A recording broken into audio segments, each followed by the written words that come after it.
Здравейте, приятели!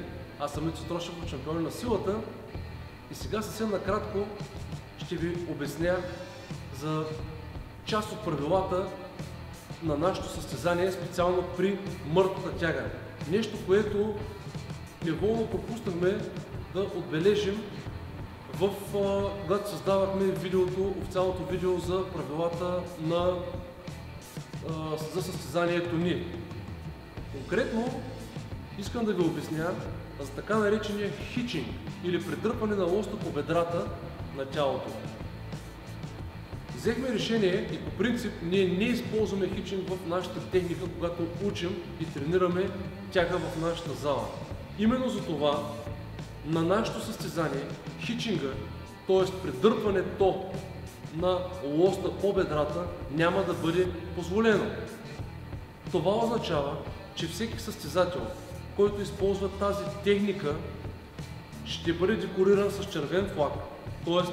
повторението му няма да бъде зачетено по време на състезанието.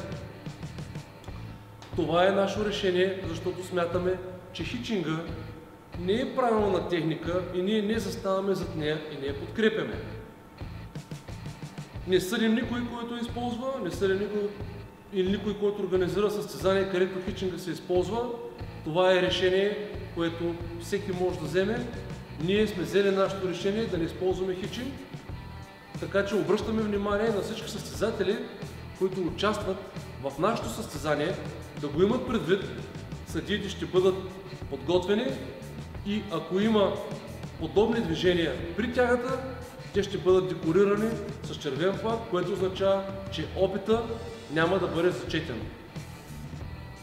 И съвсем накрая искам да добавя, в състезанието е позволено да се вдигат двата вида мъртва тяга, така наречената конвенционална и сумо тяга.